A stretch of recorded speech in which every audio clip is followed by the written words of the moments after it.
আপনি রোজা রেখেছেন রমজান মাসে, আপনার সামনে খাবার আছে, বিভিন্ন প্রকার খাবার আছে, এমনকি পানি পর্যন্ত আছে। বলেন তো পানিটা মানুষের জন্য খাওয়া হালাল না হারাম? মানুষের জন্য অন্যান্য খাবারগুলো, ফলমূলগুলো খাওয়া হালাল না হারাম? সমস্ত খাবারগুলো হালাল, কিন্তু তারপরও আপনি খাচ্ছেন না কেন? খাচ্ছেন না কেন? আপনার সামনে পানি আছে, আপনার সামনে আপেল আছে, কমলা আছে, আঙ্গুর আছে, আপনার সামনে ভাত আছে, গরুর গোস্ত আছে, খাসির গোস্ত আছে। এই খাবারগুলো কি হালাল? হালাল না হারাম? এই খাবারগুলো হালাল, অথচ আপনি খাচ্ছেন না কেন? একটি মাত্র কারণে খাচ্ছেন না, কারণ আপনি সব সময় মনে মনে এটা থিঙ্ক করতেছেন, আল্লাহ ইজ ওয়াচিং মি। আল্লাহ তাআলা বললেন মুমিনদের জন্য এই কোরআন হবে শেফা, মুমিনদের জন্য এই কোরআন হবে সমাধান। আর যারা ওয়ালা ইয়াজিদুজ জালিমিনা ইল্লা খাসারা, কিন্তু যারা জালেম হবে তাদের জন্য এই কোরআন হবে ক্ষতিগ্রস্ত। যারা আল্লাহর প্রতি বিশ্বাস স্থাপনা করেছে তাদেরকে ইঙ্গিত করে আল্লাহ তাআলা তাদেরকে উদ্দেশ্য করে বলতেছেন, আল্লাহ তাআলা বলতেছেন ইয়া আইয়ুহাল্লাযিনা আমানু, হে বিশ্বাসীগণ, যারা আল্লাহর প্রতি বিশ্বাস স্থাপনা করেছো। আল্লাহ তাআলা এভাবে আমাদেরকে ডাক দিয়ে বলতেছেন। আল্লাহ তাআলার ভাষায় পবিত্র কোরআনুল কারিমে আল্লাহ তাআলা এভাবে আয়াত নাজিল করলেন। আল্লাহ তাআলা বলতেছেন, যারা পারেন আমার সঙ্গে পড়েন, আউযু বিল্লাহি মিনাশ শাইতানির রাজিম, বিসমিল্লাহির রহমানির রহিম, ইয়া আইয়ুহাল্লাযীনা আমানু কুতিবা আলাইকুমুস সিয়ামু কামা কুতিবা আলাল্লাযীনা মিন ক্বাবলিকুম লাআল্লাকুম তাত্তাকুন। বলেন আল্লাহু আকবার। আল্লাহ রাব্বুল আলামিন বলতেছেন, ইয়া আইয়ুহাল্লাযীনা আমানু, ওহে যারা বিশ্বাস স্থাপনা করেছো আল্লাহর প্রতি, তোমরা যারা বিশ্বাস স্থাপনা করেছো রাসূলগণের প্রতি, তোমরা যারা বিশ্বাস স্থাপনা করেছো কিতাব সমূহের প্রতি, তোমরা যারা বিশ্বাস স্থাপনা করেছো তাকদীরের ভালো মন্দের প্রতি, তোমরা যারা বিশ্বাস স্থাপনা করেছো ফেরেশতাদের প্রতি, আল্লাহ তাআলা এই সমস্ত মানুষদেরকে ডাক দিয়ে বলতেছেন, ইয়া আইয়ুহাল্লাযীনা আমানু, ওহে যারা ঈমানদার নিজেদেরকে বলে দাবি করো। আল্লাহ তাআলা বলতেছেন যে ইয়া আইয়ুহাল্লাযীনা আমানু, হে যারা ঈমানদার বলে নিজেদেরকে দাবি করো, তোমরা যারা বিশ্বাসী বলে নিজেদেরকে দাবি করো। আল্লাহ তাআলা বলতেছেন তোমাদের জন্য রমাদান রোজাকে ফরজ করে দেওয়া হয়েছে। আল্লাহ তাআলা বলতেছেন ইয়া আইয়ুহাল্লাযীনা আমানু কুতিবা আলাইকুমুস সিয়াম, তোমাদের জন্য সিয়ামকে ফরজ করা হয়েছে। তোমাদের জন্য শুধু ফরজ করা হয় নাই, কামা কুতিবা আলাল্লাযীনা মিন ক্বাবলিকুম, তোমাদের পূর্ববর্তী যত মানুষ পৃথিবীতে এসেছে, বাবা আদম আলাইহিস সালাম থেকে শুরু করে শেষ নবী হযরত মুহাম্মদ সাল্লাল্লাহু আলাইহি সাল্লাম পর্যন্ত আল্লাহ তাআলা এবং এই উম্মতে মুহাম্মাদের জন্য সকলের জন্য রোজাকে ফরজ করে দিয়েছেন। আল্লাহ তাআলা অতীতে সমস্ত নবী রাসূলের প্রতি রোজাকে ফরজ করে দিয়েছিলেন, সমস্ত উম্মতদের প্রতি আল্লাহ তাআলা রোজাকে ফরজ করে দিয়েছিলেন, কিন্তু রমাদানের রোজা তাদের জন্য ফরজ ছিল না। আমাদের জন্য যেমন রমাদানের রোজা ফরজ, কিন্তু ওই সমস্ত নবীদের জামানায় কিন্তু রমাদান রোজা ফরজ ছিল না। ওই সমস্ত নবীদের জামানায় রোজা ফরজ ছিল, কারো জামানায় ছিল মুহররমের রোজা ফরজ, কারো জামানায় ছিল রবিউল আউয়াল মাসের রোজা ফরজ, কারো আবার রজব মাসের রোজা ফরজ ছিল। এভাবে করে সমস্ত উম্মতদের জন্য রোজা ফরজ করে দিয়েছিল। কিন্তু আল্লাহ তাআলা স্পেশালভাবে এই উম্মতি মুহাম্মাদীদেরকে এত ভালোবাসার কারণে আল্লাহ তাআলা এই উম্মতি মুহাম্মাদীদেরকে নাজাত দেওয়ার জন্য, মাগফিরাত দেওয়ার জন্য আল্লাহ তাআলা একটি মাস ব্যাপী আমাদের জন্য রমাদান রোজা দিলেন। বলেন সুবহানাল্লাহ। আল্লাহ তাআলা বলতেছেন ইয়া আইয়ুহাল্লাযীনা আমানু, হে ঈমানদারগণেরা, তোমাদের জন্য রোজাকে ফরজ করা হয়েছে, কামা কুতিবা আলাল্লাযীনা মিন ক্বাবলিকুম, যেমন করে ফরজ করা হয়েছিল তোমাদের পূর্ববর্তী যত নবী রাসূল পৃথিবীতে এসেছিলেন, যত উম্মত পৃথিবীতে এসেছিলেন। কেন রোজাকে ফরজ করা হয়েছে? কি জন্য ফরজ করা হয়েছে? তুমি সারাদিন না খেয়ে থাকবা, এই জন্য তোমাদের জন্য রোজাকে ফরজ করা দেওয়া হয় নাই। আল্লাহ তাআলা বলতেছেন কেন তোমাদের জন্য রোজাকে ফরজ করা হলো? লাআল্লাকুম তাত্তাকুন, শেষে যে শব্দটি আল্লাহ তাআলা দিলেন, আল্লাহ তাআলা বলতেছেন লাআল্লাকুম তাত্তাকুন, যাতে করে তোমরা খোদাভীরু হতে পারো, যাতে তোমরা মুত্তাকি হতে পারো, যাতে তোমরা পরহেজগার হতে পারো, যাতে করে তোমরা দিনদার ঈমানদার হতে পারো, আরো পাকাপোক্ত ঈমান অর্জন করতে পারো। তার মানে বোঝা গেল একটি মাত্র কাজ করলে আল্লাহ তাআলার কাছে খোদা ভীরু হওয়া যায়। একটি মাত্র কাজ করলে, একটি মাত্র ইবাদত করলে আল্লাহ ভীরুতা অর্জন করা যায়, আল্লাহর কাছে খাঁটি মুত্তাকি বান্দা হতে পারা যায়। সেই আমলটার নাম কি? রোজা। সেই আমলটার নাম কি? রোজা। আল্লাহ তাআলা আমাদের জন্য রোজাকে দিলেন, এই জন্য রোজাকে দিলেন কারণ যাতে করে তোমরা মুত্তাকি হতে পারো। আল্লাহ তাআলা বলতেছেন রোজা রাখলে একমাত্র মুত্তাকি হওয়া যায়। কিভাবে রোজা রাখলে মুত্তাকি বান্দা হওয়া যায়? কিভাবে রোজা রাখলে ইমানদার, পরিপূর্ণ ইমানদার হওয়া যায়? কিভাবে রোজা রাখলে আমরা আমাদের পরিপূর্ণ দিনকে মেনে চলতে পারবো? আল্লাহ তাআলা বলতেছেন কিভাবে রোজা রাখলে তোমরা মুত্তাকি হতে পারবে। আল্লাহ তাআলা এই আয়াতের মাধ্যমে আমাদেরকে বলতেছেন তোমরা বাস্তব উদাহরণ তোমাদের জীবন থেকে নাও। আমরা সবাই রোজা রাখি, এই রমাদান মাস আমাদের জন্য চলতেছে। রমাদান মাসে আমরা সকলেই কম বেশি আমরা রোজা রাখি। আর যারা রমাদান রোজাকে রাখবে না, আল্লাহ রাসূল সাল্লাল্লাহু আলাইহি সাল্লাম বলেছেন 3 শ্রেণীর মানুষের জন্য ধ্বংস অনিবার্য। কয় শ্রেণীর মানুষের জন্য? 3 শ্রেণীর মানুষের জন্য ধ্বংস অনিবার্য। তার মধ্যে 1 নাম্বার হচ্ছে যার পিতামাতা দুনিয়ায় বেঁচে আছে অথচ পিতামাতার খেদমত করে, পিতামাতার সেবা করে যারা জান্নাত হাসিল করতে পারলো না, স্বয়ং আল্লাহ তাআলা তাদের জন্য, স্বয়ং ফেরেশতারা তাদের জন্য, স্বয়ং ফেরেশতারা এবং স্বয়ং নবী রাসূলরা পর্যন্ত সমস্ত সৃষ্টিকুল তাদের জন্য ধ্বংস কামনা করে। বলেন নাউযুবিল্লাহ। দ্বিতীয় শ্রেণীর ব্যক্তি কারা? আল্লাহ তাআলা রাসূল বললেন দ্বিতীয় শ্রেণীর কপাল পোড়া নাফরমান, সবচাইতে নাফরমান কপাল পোড়া ওই ব্যক্তি যার কানের কাছে আমি নবী মুহাম্মদ সাল্লাল্লাহু আলাইহি সাল্লামের নাম নেওয়া হলো অথচ সে আমার প্রতি দরুদ পাঠ করলো না। এরকম অনেক মানুষ আমাদের সমাজে আছে না নাই? রাসূল সাল্লাল্লাহু আলাইহি সাল্লামের নাম শুনলে তারা দরুদ পড়তে চায় না। আল্লাহ তাআলা বললেন হে নবী, যারা আপনার নাম শোনার পরেও যারা আপনার প্রতি দরুদ যারা পাঠ করে না, যারা আপনার প্রতি সালাম প্রদর্শন করে না, যারা আপনার প্রতি সম্মান প্রদর্শন করে না, তাদের জন্য ধ্বংস আমি আল্লাহ তাআলা নিজেই কামনা করি। বলেন নাউযুবিল্লাহ। এরপরে আল্লাহ রাসূল সাল্লাল্লাহু আলাইহি সাল্লাম বললেন 3 শ্রেণীর কপাল পোড়া ওই ব্যক্তি যে রমজান মাস পেল, যে একটি পবিত্র বরকতপূর্ণ মোবারকপূর্ণ রমাদান মাস পেল অথচ রমাদান মাসে নিজের জীবনের গুনাহকে ঝরিয়ে নিতে পারলো না, নিজের পাপগুলোকে মোচন করে নিতে পারলো না। আল্লাহ তাআলা ওই ব্যক্তির জন্য স্বয়ং আল্লাহ তাআলা ধ্বংস কামনা করেন, ফেরেশতারা ধ্বংস কামনা করেন, নবী ধ্বংস কামনা করেন, সমস্ত সৃষ্টিকুলগুলো ধ্বংস কামনা করেন। আল্লাহ তাআলা যে ব্যক্তির জন্য ধ্বংস কামনা করবে, ফেরেশতারা যার জন্য ধ্বংস কামনা করবে, নবী রাসূলরা যার জন্য ধ্বংস কামনা করবে, বলেন তো তার জাহান্নাম ছাড়া কি কোনো উপায় আছে? তার জাহান্নাম ছাড়া কোনো উপায় নাই। এই জন্য আমরা একটি বরকতপূর্ণ মোবারকপূর্ণ মাস পেয়েছি, কিন্তু এই মাসে আমরা অনেক মুসলমান আমাদের সমাজে আছে যারা এই মাসটাকে হেলায় খেলায় নষ্ট করে, আছে না নাই? আল্লাহ তাআলা এই মাসটা আমাদের জন্য দিলেন যাতে করে লাআল্লাকুম তাত্তাকুন, তোমরা খোদাবীর হতে পারো, তোমরা মুত্তাকি হতে পারো। রোজা রাখলে কিভাবে মুত্তাকি হওয়া যায় বাস্তব উদাহরণ নেন। আপনার সামনে আপনি রোজা রেখেছেন রমজান মাসে, আপনার সামনে খাবার আছে, বিভিন্ন প্রকার খাবার আছে, এমনকি পানি পর্যন্ত আছে।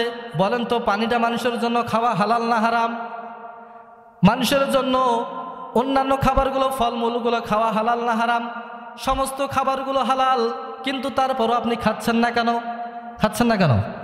আপনার সামনে পানি আছে, আপনার সামনে আপেল আছে, কমলা আছে, আঙ্গুর আছে, আপনার সামনে ভাত আছে, গরুর গোশত আছে, খাসির গোশত আছে। এই খাবারগুলো কি হালাল? হালাল না হারাম? এই খাবারগুলো হালাল, অথচ আপনি খাচ্ছেন না কেন? একটি মাত্র কারণে খাচ্ছেন না, কারণ আপনি সবসময় মনে মনে এটা থিঙ্ক করতেছেন আল্লাহ ইজ ওয়াচিং মি। আমি যদি কোনো খাবার যদি আমি গোপনভাবেও খাই, ঘরের মধ্যেও লুকিয়ে যদি খাই, তাহলে দুনিয়ার কেউ না দেখলে আমাকে দেখতেছেন কে? আমাকে দেখতেছেন আল্লাহ। এই ভয়ে আপনি খাবার খাচ্ছেন না, অথচ খাবারটা আপনার জন্য হালাল, তারপরও আপনি খাচ্ছেন না একটি মাত্র কারণে, কারণ আপনার রব নিষেধ করেছেন যতক্ষণ পর্যন্ত তুমি রোজা রাখবে ততক্ষণ পর্যন্ত তুমি খাবার পানাহার খাইতে পারবা, তুমি পানাহার ভোগ করতে পারবে না, তোমার জন্য খাওয়া হারাম। যদিও বা খাবারটা তোমার জন্য হালাল, কিন্তু তোমার জন্য রোজা রাখা অবস্থায় খাওয়া পান করা হারাম। এরপরে আপনার স্ত্রী আছে, জায়েজ স্ত্রী আছে। আল্লাহ তাআলা বললেন যে তোমার জন্য জায়েজ স্ত্রী আছে, তুমি যদি রমাদানে রোজা রাখো, রোজা রাখা অবস্থায় তোমার জন্য জায়েজ স্ত্রীর সঙ্গে তোমার মেলামেশা করা হারাম। রোজা রাখা অবস্থায় স্ত্রীর সঙ্গে যেখানে মেলামেশা করা হারাম। কেন হারাম? কারণ আল্লাহ তাআলা আপনার জন্য নিষিদ্ধ করে দিয়েছেন, রোজা রাখা অবস্থায় তুমি হালাল স্ত্রীর সঙ্গে মেলামেশা করতে পারবে না। আল্লাহ তাআলা আমাদেরকে এইভাবে করে বলতেছেন যে তোমার জন্য যেগুলো হালাল, এই রমাদান রোজা রাখা অবস্থায় তোমার জন্য অনেকগুলো বিষয় আছে যেগুলো হারাম। যেমন এক্সাম্পল স্বরূপ বললাম, আপনার জায়েজ স্ত্রী আছে, আপনি রোজা রাখা অবস্থায় মেলামেশা করতে পারবেন না। আপনার হাতের কাছেই খাবার আছে, চোখের সামনে খাবার আছে, কিন্তু আপনি ভোগ করতে পারবেন না, কারণ আপনার রব নিষিদ্ধ করেছেন। এভাবে করে বাকি 11টি মাস যদি আমরা আল্লাহ তাআলার এই কথাকে যদি আমরা ফলো করতাম, যে আমি কিভাবে সুদ খাই আমার রব নিষেধ করেছেন, আমি কিভাবে ঘুষ খাই আমার রব নিষেধ করেছেন, আমি কিভাবে দুর্নীতি করি আমার রব নিষেধ করেছেন, আমি কিভাবে চুরি করি আমার রব নিষেধ করেছেন, আমি কিভাবে ডাকাতি করি আমার রব নিষিদ্ধ করেছেন, আমি কিভাবে ধর্ষণ করি আমার রব তো নিষিদ্ধ করেছেন। এই রকম করে প্রত্যেকটি অশ্লীল বেহাপনা কাজ থেকে যদি আমরা বিরত থাকতে পারতাম, আল্লাহর কসম করে বলি রে মুসলমান, আজকে তামাম বিশ্বে মুসলমানের সংখ্যা প্রায় 210 কোটি। কতগুলো? 210 কোটি মুসলমান। অথচ 210 কোটি মুসলমান বিশ্বে বসবাস করার পরেও প্রতিনিয়ত মুসলমান যেখানে আমাদেরকে মার খাইতে হয় সেখানে, ঠিক কিনা বলেন? আজকে তামাম বিশ্ব জুড়ে ইহুদের সংখ্যা মাত্র 1,20,00,000। তামাম বিশ্ব জুড়ে ইহুদের সংখ্যা মাত্র হচ্ছে 1,20,00,000। অথচ 1,20,00,000 ইহুদিরা আজকে মুসলমান যেখানে পায় সেখানেই মারে, ঠিক কিনা বলেন? 210 কোটি মুসলমান তারা যদি এক আল্লাহর প্রতি সঠিকভাবে 100% তারা যদি তাওয়াক্কুল অর্জন করে, তাকওয়া অর্জন করে, তারা যদি আল্লাহকে ভয় করে, তারা যদি নিজের মনের মধ্যে আল্লাহর ভয় ঢুকিয়ে তারা যদি জীবন যাপন করতে পারতো, আল্লাহর কসম করে বলে মুসলমান কোথাও মার খাইতো না। কথা বলেন ঠিক কিনা? কিন্তু আজকে আমাদের কাছে কিতাব আছে, আমরা শ্রেষ্ঠ উম্মত হয়েছি, আমরা আল্লাহর বান্দা হয়েছি, আমরা শ্রেষ্ঠ ধর্ম ইসলাম পেয়েছি, আমরা শ্রেষ্ঠ নেতা মুহাম্মদ সাল্লাল্লাহু আলাইহি সাল্লামকে পেয়েছি। আমরা এতগুলো শ্রেষ্ঠ জিনিস পাওয়ার পরেও আমরা আজকে গোটা বিশ্বের জমিনে মার খাই। একটি মাত্র কারণে আমরা মার খাই, কারণ আমরা কোরআনটাকে আমরা ভালোভাবে অনুসরণ করতে পারি না। আল্লাহ রাব্বুল আলামিন বললেন, ফামান তাবিআ হুদায়া ফালা খাউফুন আলাইহিম ওয়ালা হুম ইয়াহজানুন। বলেন আল্লাহু আকবার। আল্লাহ রাব্বুল আলামিন বলতেছেন, যখন আমাদের আদি পিতা আদম আলাইহিস সালামকে আল্লাহ তাআলা যখন জান্নাত থেকে বের করে দিলেন, হে আদম, তুমি, শয়তান এবং তোমার স্ত্রী তোমরা জান্নাত থেকে নেমে যাও, তোমরা দুনিয়ার জমিনে চলে যাও। আদম আলাইহিস সালাম আরশের পায়া ধরে আল্লাহর কাছে কাঁদতে শুরু করলেন, আল্লাহ, এই মনোরম পরিবেশ ছেড়ে, এত সুন্দর জান্নাতি নিয়ামত ছেড়ে আমি পৃথিবীর জমিনে কেন যাব? আল্লাহ তাআলা বললেন, আদম, তুমি ভুল করেছো, এই ভুলের প্রায়শ্চিত্ত তোমাকে করতে হবে। তবে তুমি, হে আদম, চিন্তা করো না, তুমি নৈরাশ হয়ে যেও না, তুমি হতাশ হয়ে যেও না, তুমি চিন্তিত হয়েও না। তোমার কাছে আমার পক্ষ থেকে ওহী যাবে, তোমার কাছে আমার পক্ষ থেকে আমার হচ্ছে ওয়াজিফা যাবে, আমার কিতাব যাবে। তুমি যদি আমার কিতাবকে অনুসরণ করতে পারো, তুমি যদি আমার কিতাবকে যদি ফলো করে চলতে পারো, তুমি যে জান্নাত থেকে বের হয়ে দুনিয়াতে চলে গেলা, সেই জান্নাতে আবার প্রবেশ করতে পারবে। বলেন সুবহানাল্লাহ। আল্লাহ তাআলা বলতেছেন, ফামান তাবিআ হুদায়া ফালা খাউফুন আলাইহিম ওয়ালা হুম ইয়াহজানুন। আল্লাহ তাআলা বললেন, হে আদম, তুমি চিন্তা করো না, কোনো টেনশন করো না, হতাশ হয়ে যাও না, যে জান্নাত থেকে তোমাদেরকে দুনিয়ার জমিনে বের করে দেওয়া হলো।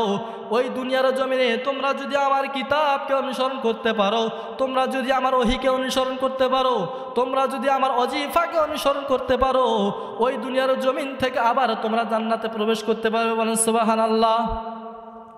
আল্লাহ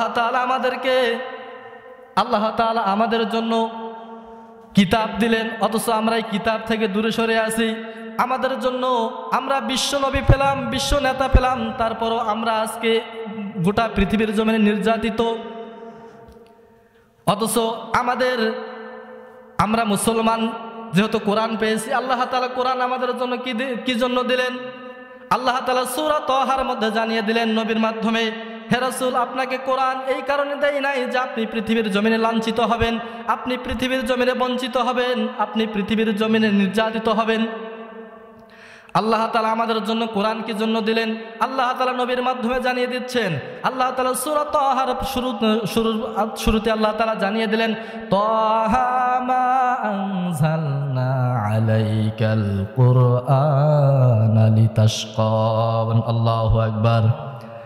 আল্লাহ তাআলা বলতেছেন, হে নবী, আপনার প্রতি কোরআন এই কারণে আমি দিলাম না যে আপনি পৃথিবীর জমিনে লাঞ্ছিত হবেন, আপনি পৃথিবীর জমিনে বঞ্চিত হবেন, আপনি পৃথিবীর জমিনে আপনি নির্যাতিত হবেন, বরং এই কোরআন আপনাকে দিলাম যাতে করে আপনি রাষ্ট্র ক্ষমতায় যাইতে পারেন। এই কোরআন সমাজে, রাষ্ট্রে যদি আপনি প্রতিষ্ঠিত করতে পারেন, গোটা বিশ্বের ইহুদি খ্রিস্টানরা তোমার পায়ে এসে চুমু খাবে। ঠিক কিনা বলেন?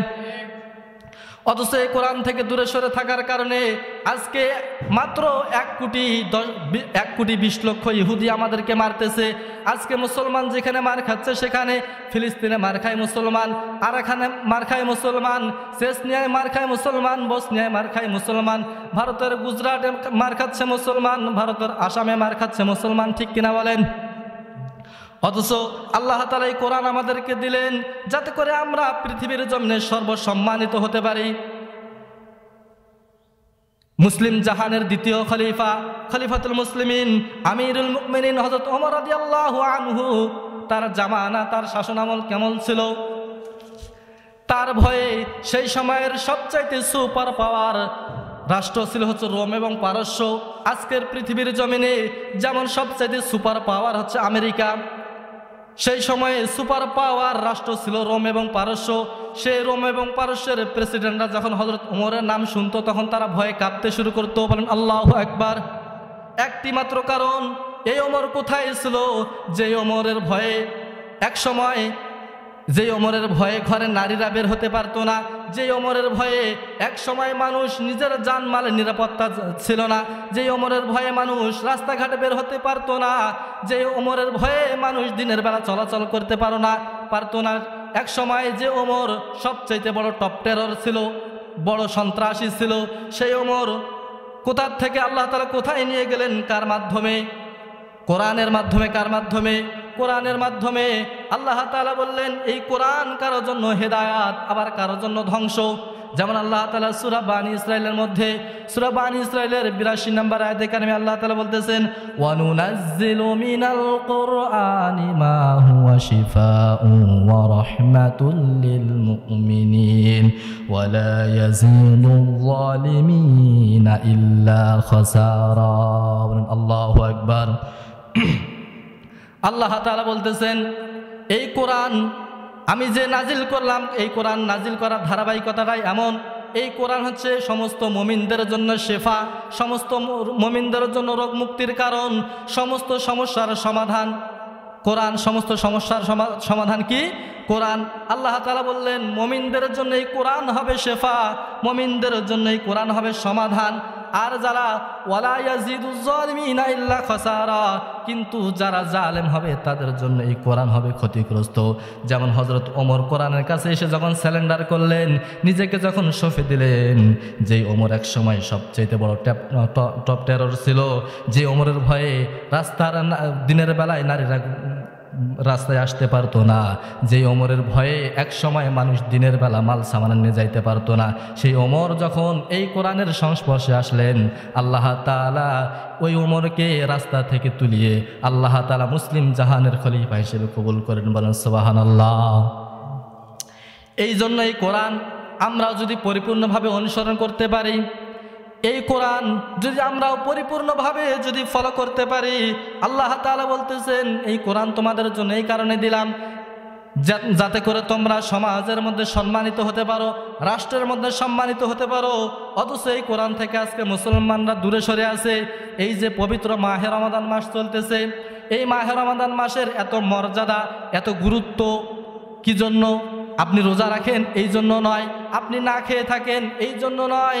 এই রমাদান মাসের এত বরকত, এত মর্যাদা, এই রমাদান মাসে এত রহমত কেন আল্লাহ তাআলা দিলেন? কারণ এই রমাদান মাসে আল্লাহ তাআলা কোরআনকে নাজিল করেছেন। বলেন সুবহানাল্লাহ। আল্লাহ তাআলা বলতেছেন সূরা বাকারার মধ্যে, আল্লাহ তাআলা বলতেছেন শাহরু রমাদানাল্লাযী উনজিলা ফীহিল কুরআন। আল্লাহ তাআলা বলতেছেন এই রমাদান মাস এমন একটি মাস যে মাসে আমি আল্লাহ তাআলা তোমাদের জন্য, তোমাদের অন্ধকারকৃত মানুষগুলোকে আল্লাহ তাআলা আলোর পথে নিয়ে আসার জন্য, অভদ্র মানুষগুলোকে ভদ্র করার জন্য, দুর্নীতিবাজ মানুষগুলোকে দুর্নীতি মুক্ত করার জন্য আল্লাহ তাআলা গোটা মানব জাতিকে আল্লাহ তাআলা নাজাতের পথ দেখানোর জন্য আল্লাহ তাআলা আমাদের জন্য কোরআনকে দিয়েছেন। বলেন সুবহানাল্লাহ।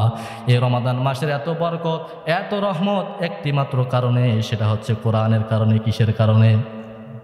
সেটা হচ্ছে কোরআনের কারণে।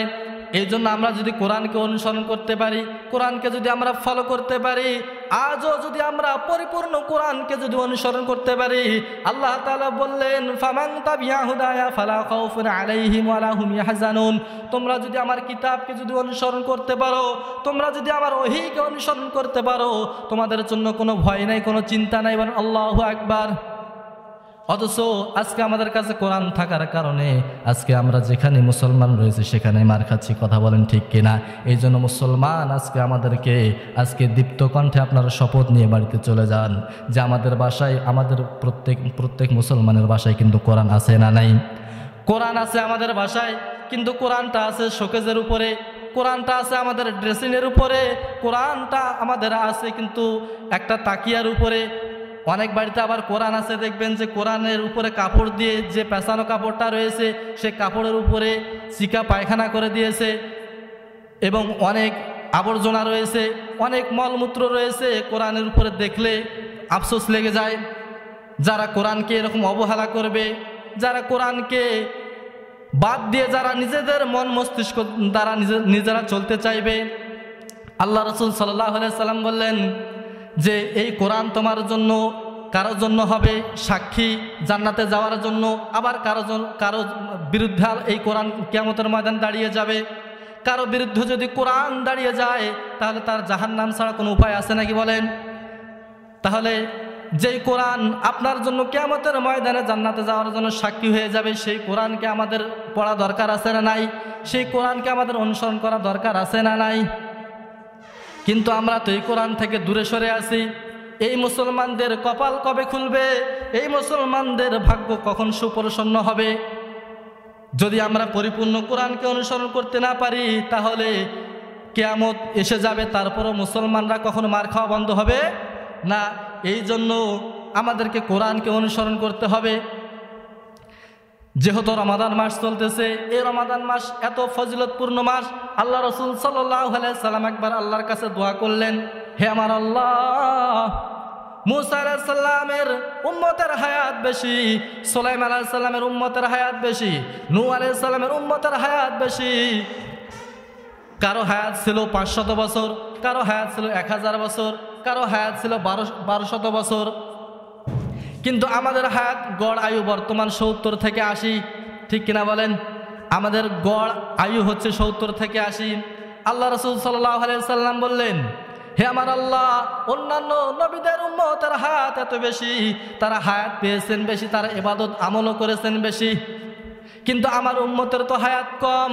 আমার উম্মতেরা তো এত আমল করতে পারবে না, এত ইবাদত করতে পারবে না। আল্লাহ তাআলা আমাদের নবীকে জানিয়ে দিলেন, হে আমার হাবিব, তুমি চিন্তা করো না, তুমি টেনশন করো না। যদিও বা তোমার উম্মতের হায়াত কম হতে পারে, কিন্তু এই হায়াতের মধ্যে বরকত থাকবে বেশি। বলেন সুবহানাল্লাহ। এই হায়াতের মধ্যে বরকত থাকবে কিভাবে বেশি? আল্লাহ রাসূল সাল্লাল্লাহু আলাইহি সাল্লাম বললেন যে এই রমাদান মাসে যে ব্যক্তি একটি নফল কাজ করলো, যে ব্যক্তি রমাদান মাসে একটি নফল কাজ করবে, আল্লাহ তাআলা তার আমলনামায় আল্লাহ তাআলা একটি ফরজ ইবাদত, ফরজ আমল করার মতো সওয়াব দান করে দেবেন। সুবহানাল্লাহ।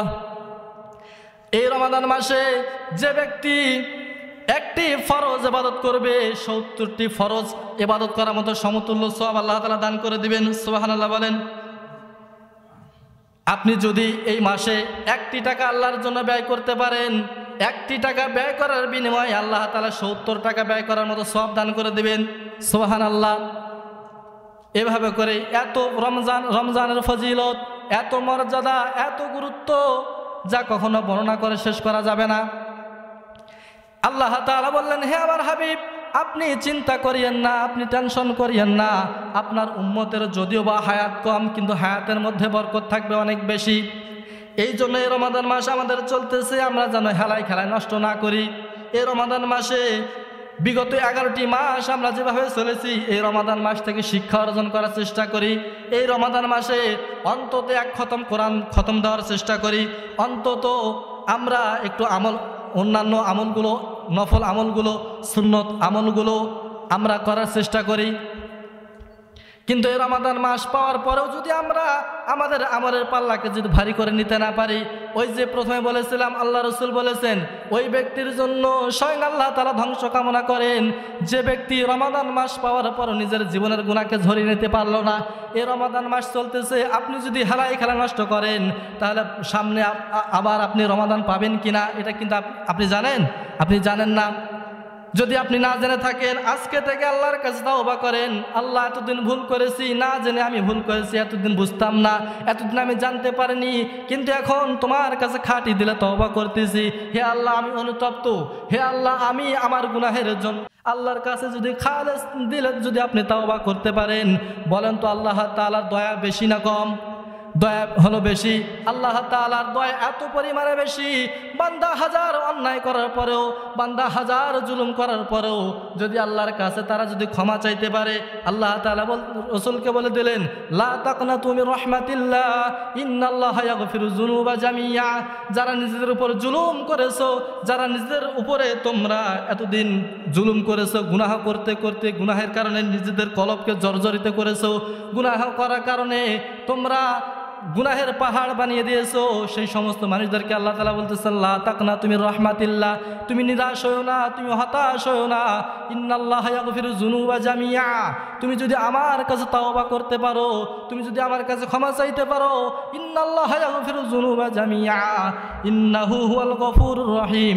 আল্লাহ তাআলা বলতেছেন, আমি গফফার, আমি গফুর।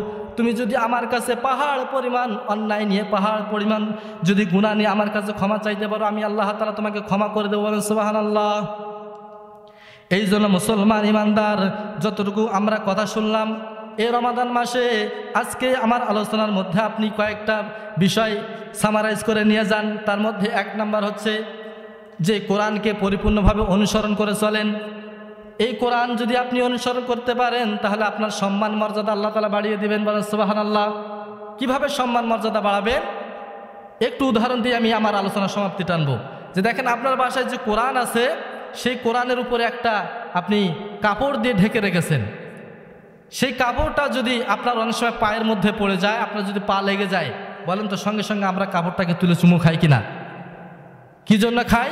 কারণ কোরআনের সম্মানে, একটা কোরআনের সম্মানে যদি একটা কাপড়কে যদি আমরা চুমু খাইতে পারি, অথচ আপনার বাসায় হাজার হাজার টাকা দামের কাপড় পরে আছে, বলেন তো, বরঞ্চ যে কাপড়গুলো হাজার হাজার টাকা দামের কাপড়গুলো পরে থাকে, সেই কাপড়গুলোকে আমরা ঝাড়া দিয়ে আবার আলমারির মধ্যে অথবা আমরা আমাদের যেখানে কাপড় রাখি সেখানে আমরা রেখে দেই।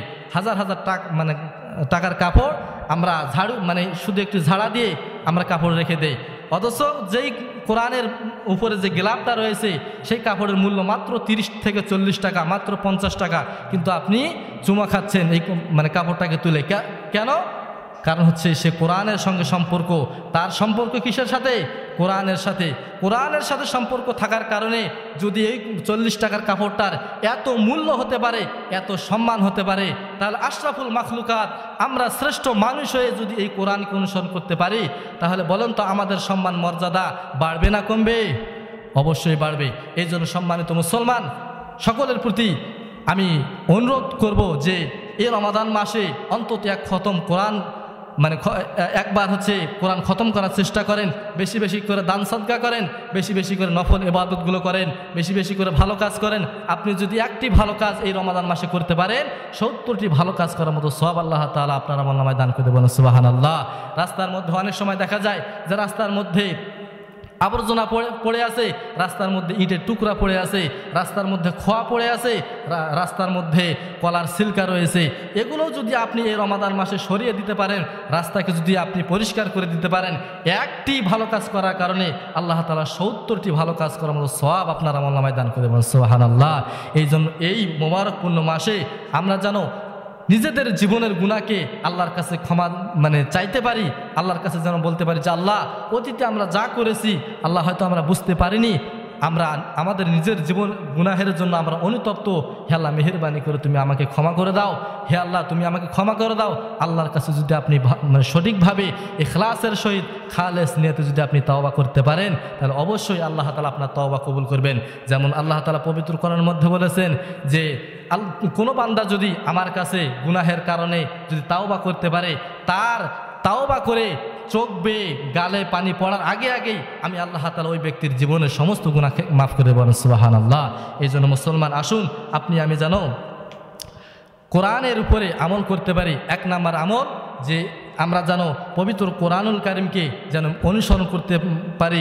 ২ নাম্বার আমল হচ্ছে এই রমাদান মাসে আমরা যেন বেশি বেশি করে নফল ইবাদত করতে পারি, আমরা যেন বেশি বেশি করে ভালো কাজ করতে পারি, আমরা যেন অতীতে যা গুনাহ করছি সেই গুনাহগুলো যদি আমরা আর না করি।